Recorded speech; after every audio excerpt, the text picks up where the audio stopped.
देवर्षि नारद भाई ऋषियों में श्रेष्ठ हैं और कहीं भी जो है ना दुख सुख में कभी किसी की भी भगत के पास अपना जाकर के पहुंच जा, कहीं भी जरूरत हो किसी भी भगवान के पास जाकर के खड़े हो जाकर के महाराज ये काम करो, इसका उपाय बताओ। तो सुंदर शाह जी जब भी बैकुंठ धाम में नींद किसे आ रही, सुंदर शाह जी दीवार से थोड़ा अलग अलग हो जाओ। मैं देख रहा हूँ जो सो रहे ना तुम सो रहे होंगे, रात को भी जागना पड़ेगा, फिर वहाँ अभी नींद पूरी कर लो है। तो देखिए सुंदर शाह जी, जब भी बैकुंठ धाम में, विष्णु भगवान का धाम है बैकुंठ धाम, जब भी वहाँ ऋषि मुनियों की जो सभा लगती है, बड़े बड़े ऋषि है, बृहस्पति ऋषि, शुक्र ऋषि, जितने भी ऋषि है भाई है, देवता है जितने भी, तो उनकी वहाँ पर सभा लगती है।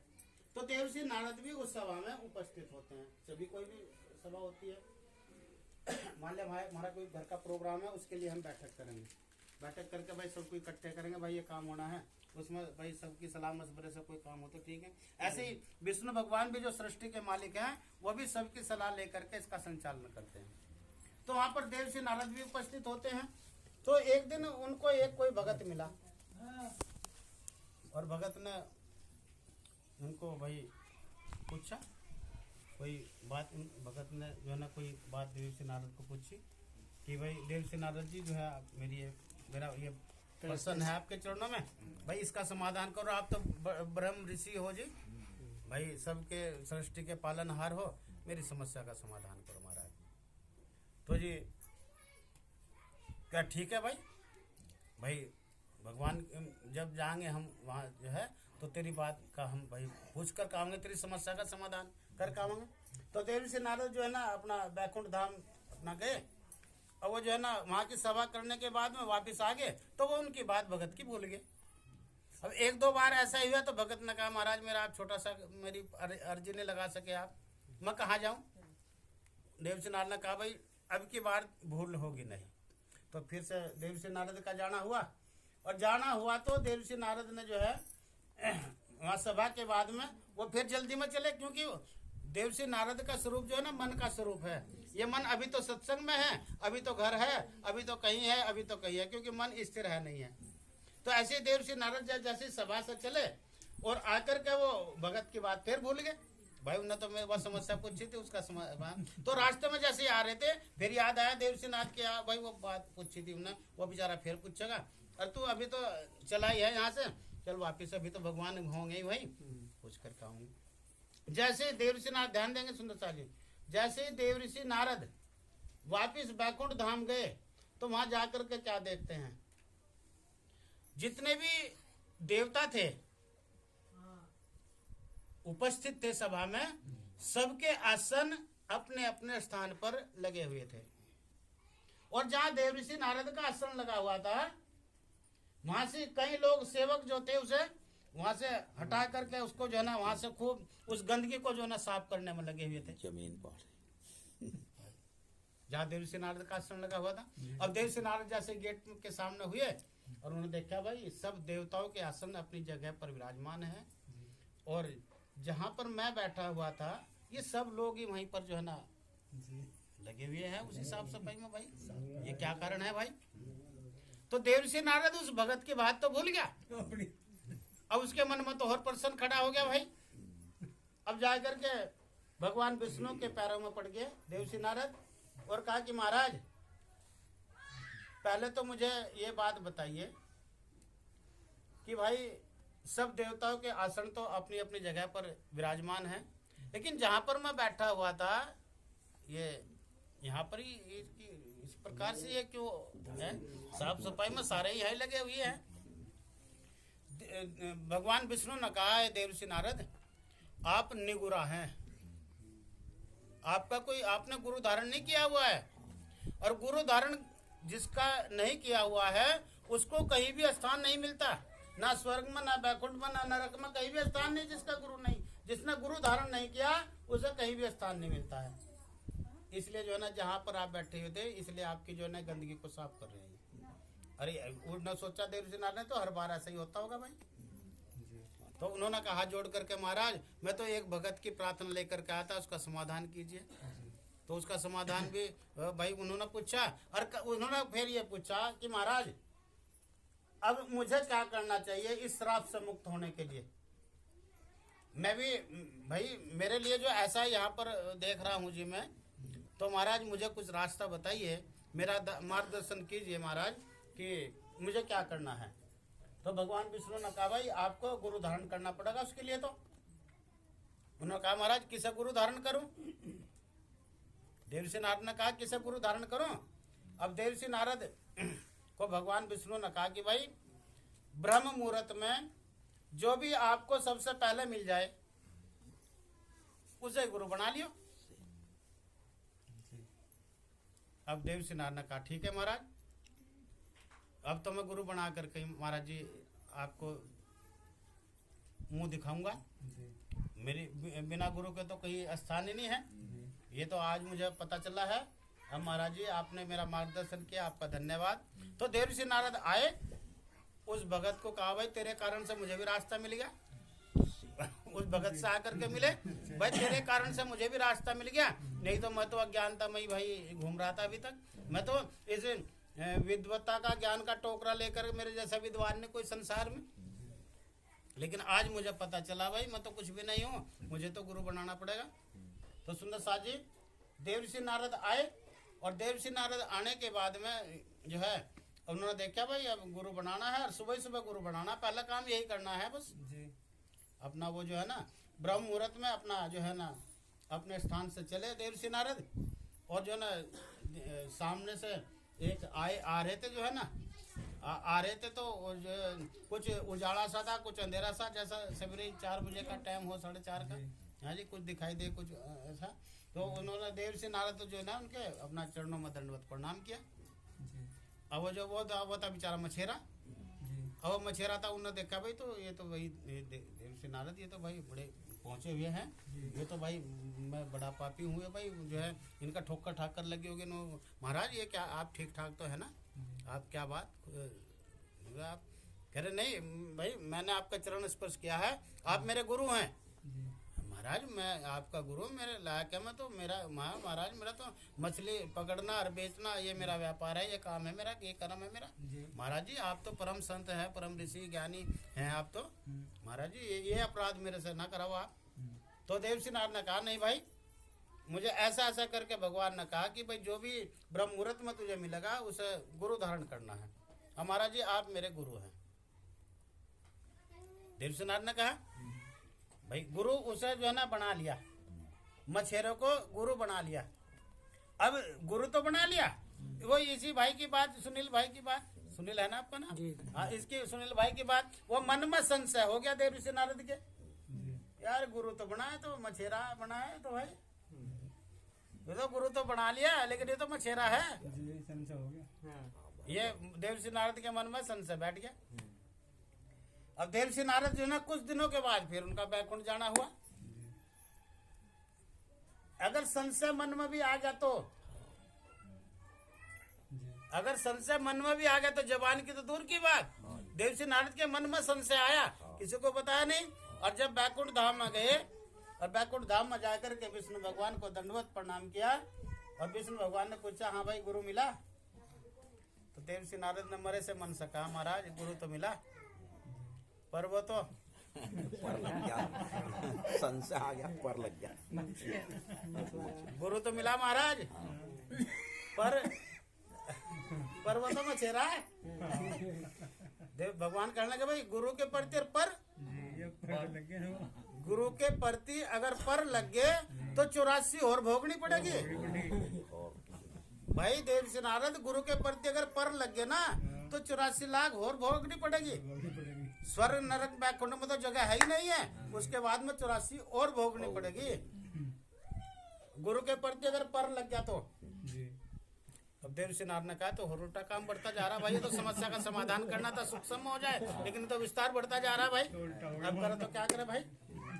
अब यानी उस सभा से फारिग होकर के देवर्षि नारद फिर जाना हुआ। और देवर्षि नारद का जाना हुआ तो हाथ जोड़ कर कहा कि महाराज ये 84 लाख योनियों से बचने का कुछ रास्ता तो बताओ। भगवान से हाथ जोड़ करके प्रार्थना करी महाराज उन 84 लाख योनियों से बचने का उपाय बताओ। भगवान ने कहा कि भाई वो गुरु ही बतावेगा, वो ही करेगा इलाज। हमारे पास उसका समाधान नहीं है भाई। जो गुरु बनाया है ना वो गुरु ही इनसे बचने का उपाय बता सके, और किसी के पास वो दवाई नहीं। वो दवाई किसी के पास नहीं, वो इलाज किसी के पास नहीं है। अब प्यारे सुंदर साथ जी, अब जो पर लगा, अब जो न देवर्षि नारद की मानसिक स्थिति भंग होगी। अब भंग होगी तो यहाँ मृत्यु लोक में आए, और मृत्यु लोक में आकर के जो अपने गुरु महाराज जी के चरणों में दंडवत प्रणाम किया, साष्टांग प्रणाम किया। और साष्टांग प्रणाम करके क्या महाराज आप मुझे भाई क्यों बिल्कुल ही डुबाना चाह रहे हैं जी? भाई ठीक है, आपने जो भाई क्या था वो तो भाई वो हो गया जी, जो मेरे पास था जी, आपने गुरु धारण किया था भाई, वो तो प्रक्रिया होगी भाई। अब इस काम को ना करो आप बड़े बुजुर्ग हैं, ऋषि महर्षि है, ज्ञानी है, ब्रह्म ज्ञानी है।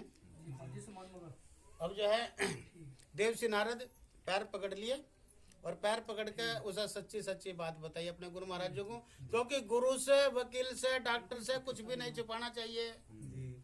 अगर छुपा कर रखोगे ना, अगर डॉक्टर से कोई बात छुपा कर रखी तो फिर वो बीमारी बढ़ती जाएगी, है जी। और वकील से कुछ छुपा कर रखा तो केस कमजोर हो जाएगा। अच्छा, गुरुओं से छुपा कर रखा तो फिर जो है ना भवसागर मारना पड़ेगा। तो अब गुरु से देवर्षि नारद ने कहा कि महाराज आपसे कुछ भी नहीं छुपाऊंगा, और उनको सारी बात बताई। करा महाराज जी बैकुंठ धाम गया था, और उन्होंने भगवान ने पूछा भाई गुरु बनाया? मैंने कहा हमारा गुरु तो बनाया पर वो तो मछेरा है। भगवान ने कहा भाई गुरु के प्रति पर अब 84 और भोगनी पड़ेगी। अब महाराज उनसे बचने का उपाय मुझे बताओ। देवर्षि नारद अपने गुरु जी को कह रहे कि महाराज उनसे बचने का उपाय बताओ। वो मछेरा बेचारा और वो परम ज्ञानी। अब मछेरा बेचारा विचार करे भाई ना क्या बताऊं रास्ता में, भाई ये तो दुनिया को रास्ते बता मैं। अब प्यारे सुंदर साथ जी, खैर परमात्मा जो है ना भाई कृपा कर रही है, उन्होंने परमात्मा का भाई क्या भाई कुछ क्या रास्ता निकालना क्या बने। तो वो भी एक समझदार थे बेचारे व्यक्ति।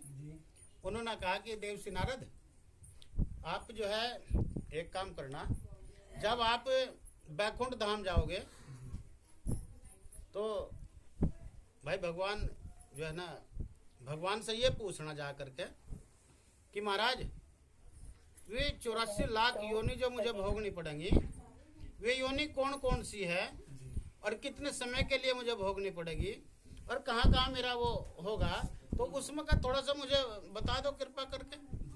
तो भगवान आपको बताएंगे। तो भगवान को ये प्रार्थना करना कि भगवान वे कौन कौन सी योनि और कहाँ कहाँ है, मुझे उसका एक आर्ट बना करके बता दो, एक नक्शा सा बना करके बता दो, जिससे मुझे समझ जाऊं मैं, जो जिससे वो समझ में आ जाए। ऐसी बना भाई या योनि कुत्ते की है, या तुझे इस प्रकार भोगनी पड़ेगी, या गधे की, या सुअर की, या कुत्ते की, या बिल्ले की, ये जो है ना कीड़े मकोड़ों की, ये पेड़ पौधों की, इस योनि में तुझे वो जो है। तो भगवान बताने के नहीं, उनसे आग्रह करना, जबरदस्ती करना उनसे, महाराज वो बता तो दो मुझे, एक बार देख तो लूं ना। भगवान जो है तेरे पर कृपा करके करुणा करके वो तुझे बताओगे, और जब बताओगे तो उन्हीं में लोटपोट हो जाइए भाई। तो अब देवर्षि नारद ने जो है ना वो मंत्र याद कर लिया। अब जो है वहाँ विष्णु भगवान के बैकुंठ धाम में गए, जो सभाती वहाँ हुई, उसके बाद में हाथ जोड़ करके प्रार्थना किया, महाराज वे 84 लाख योनि तो मुझे भोगनी पड़ेंगी, वो तो आपने मुझे बता ही दिया कि हाँ भाई वो तो भोगनी पड़ेगी। कि महाराज मेरी तो एक प्रार्थना है, वे कौन कौन सी योनि और किस प्रकार से मुझे भोगना होगा, मुझे थोड़ा सा बता देते तो मुझे थोड़ी सी और आसानी से मैं भोग लूंगा उन्हें। उन्होंने कहा भाई ऐसी ऐसी योनि है, ये योनि है, ऐसा ऐसा करके भोगना पड़ेगी। महाराज ऐसे तो मैं जो है ना विचलित हो जाऊंगा, मुझे थोड़ा सा एक नक्शा सा बना के बता दो, नक्शा सा बना के बता दो, जिससे मुझे उन्हें समझने में मुझे आसानी हो जाए। अब भाई भगवान को जो है ना कहा भाई बता तो दिया, आप तो ऋषि हैं, महर्षि है, महाराज मेरे पे लिए कृपा करो, थोड़ा सा बता दो नक्शा सा बना करके। अब जैसे ही नक्शा सा उन्होंने बना के बताया, पहले इस योनि है, ये योनि है, इस प्रकार के, और 84 लाख योनियों को ना ये रहता है थोड़ा होगा ही, उनका भाई थोड़ा सा एरिया तो थोड़ा होगा ही। अब उन्होंने बता दी ले भाई ये योनि है, ये इनका जो ना आर्ट तुझे दे दिया, ये ड्राइंग दे दी अपनी, इसको समझ ले खूब अच्छी तरीके से। अब जो है ना देव से नारद ने उन्हें अपना भगवान तो अपना कह करके बता करके उन्हें अपना और अपना सेवा में लग गए। अब देव से नारद ने जो है ना अपना खुद की मारी और उधर ही लोटपोट हो रहे अपना खूब नारायण नारायण नारायण अपना वहीं उसमें। अब वो देर होगी जब जो है ना भगवान ने देखा नारद जी कहाँ, और देखा तो वो तो वहीं के वहीं उथल पुथल हो रहे। भगवान विष्णु ने विचार किया, भाई ये देव से नारद ये आप क्या कर रहे हैं, आप यहीं हैं जब से, मैं तो आपको इंतजार कर रहा हूँ, आप यहीं आप क्या कर रहे हो यो। तो देव से नारद ने हाथ जोड़ कर कहा, महाराज जी वे 84 लाख योनियां भी आपकी बनाई हुई हैं और ये योनि भी आपकी बनाई हुई हैं, बस मुझे तो अभी भोग लेने दो महाराज। फिर का कब किसने देखा, अभी भोग लेने दो महाराज, मुझे तो ना मैं अभी भोगना चाहता हूँ। अब देव से नारद को भगवान ने विष्णु ने कहा कि यो उसी मछेरे से ही तो ये ज्ञान मिला, उसी गुरु ने तो ये बताया कि भाई ये शिक्षा उसने तो दिया है, रास्ता उसने नहीं बताया ना, ये हमारा। अब कोई मन में संशय है महाराज, अब नहीं मन में कोई भी संशय है। तो इसी प्रकार से अगर मन में संशय रह गया सुंदर साथ जी और मन में पर लग गया तो पहले सुंदर साथ जी वो गुरु का लाभ मिलेगा ना कोई चिल्ले का लाभ मिलेगा। तो वही रहा का गुरु बाट का चिल्ला और दोनों नरक में ठेला होंगे सुंदर साथ जी। तो ठेला से मन ना रह करके सतगुरु महाराज जी के प्रति हमारा समर्पण भाव हो, सच्ची श्रद्धा सच्ची निष्ठा से उनके चरणों से हम लगे रहे, परिवार लगा रहे। अमीर सागर का पाठ भी होना भाई है। आदि सुंदर सा भाई टाइम हो गया भाई, हमें नहीं पता टाइम होगा नहीं होगा। तो सुंदर सा जी देखिए, कहने का मेरा भाव यह है कि सतगुरु के प्रति, अपने गुरु महाराज जी के प्रति बिल्कुल भी मन में किसी प्रकार का भी हमारे संशय ना हो, तो हम भवसागर से पार हैं। कोई भी दुनिया की ताकत नहीं है कि हमें फिर से भवसागर में आना पड़े, हमें नरकों में जाना पड़े। अगर गुरु के प्रति सच्ची निष्ठा, सच्चा प्रेम, सच्ची आस्था है तो, नहीं तो देव से नारद की स्थिति होगी सुंदर साथ जी। और ऐसे हमें आपको तो सतगुरु मिले हैं ना, और सतगुरु मिले हैं तो फिर तो किसी प्रकार की चिंता फिकर की बात कुछ है नहीं है, ना ही होना चाहिए।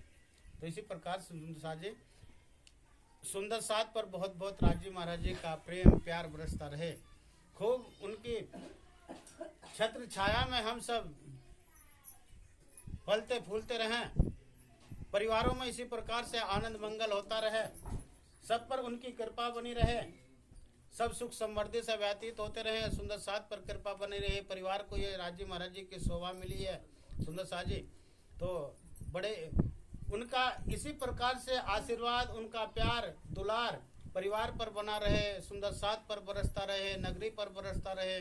इन्हीं शुभकामनाओं के साथ, सतगुरु महाराज जी के आशीर्वाद के साथ सुंदर साथ जी मैं अपने वचनों को तो यहीं विराम दूंगा। अभी जो जिस कारण से हम यहाँ सब इकट्ठे हुए हैं, अभी राज्य महाराज जी के चरणों में प्रार्थना करेंगे कि फिर जल्दी से फिर आवे। अब की बार तो काफी दिनों में आए ना, हाँ, तो अब की बार जल्दी आवे तो ऐसी प्रार्थना करेंगे हैं। और हम बैठ करके मेरे सागर का सब पाठ करेंगे।